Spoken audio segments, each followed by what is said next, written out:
Napakadami ngang murang item na mabibili sa garage sale tulad ng bags, kids toys, mga books, shoes, even plant. Kung katulad ko nga kayo na mahilig mag-garage sale hunting, mahilig maghanap ng mura, pero ayaw mapamura, dito nga ako pumupunta sa garage sale dahil dito ka makakahanap ng mura, quality, at yung mga branded na item. Napakadami nga nitong mga bags na pagpipilian ko. Mas marami pa nga daw ito nung unang araw na nagbukas sila. Bali, pangalawang araw na nila ito. Dito pala ito sa Merville Subdivision, Parañaque City, sa bahay ng yayamanin kong friend. Pag twice a year, nagdi-dispose talaga siya ng mga pre-love na gamit nila. Ng mga anak niya, yung asawa niya. Gusto na rin niyang i-dispose. Ha? Charot lang. Ang gaganda nga ng mga bag. Sa sobrang dami, ang hirap pumili. Kung octopus lang siguro ako, binili ko na lahat yan. Dalawa lang naman yung kamay ko.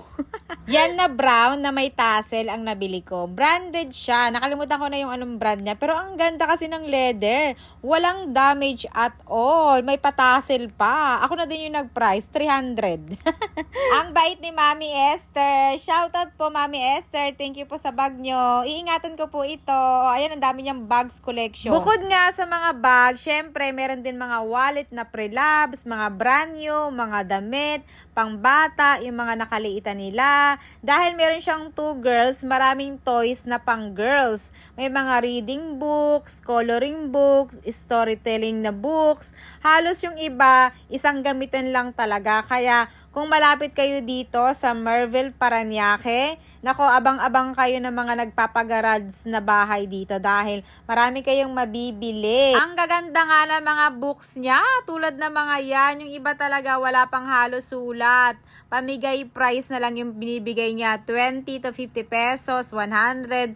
Ganun lang yung presyong garage sale. Yung natitira niyan, dinodonate naman niya sa province nila. Dito lang sila malapit, tapat lang sila ng simbahan.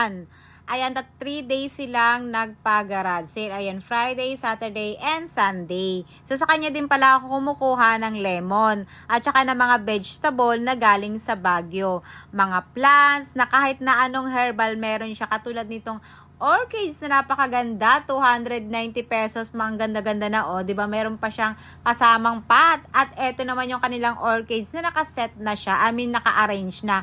Meron na siyang kasamang cactus. So, siya na yung nagdi-design yan. 480, meron ng pot, clay pot, at ang gaganda ng mga, siya yung mismo yung nagdi-design yan ha. Galing siyang Baguio, so parang may farm sila doon sa Baguio. So, diba ang gaganda ng mga cactus? May mabibili ka rin naman na tag 60 pesos, yung walang kasamang pot. Pero pag nakaset na siya na may kasamang pot, mga nasa 200 pesos yung price.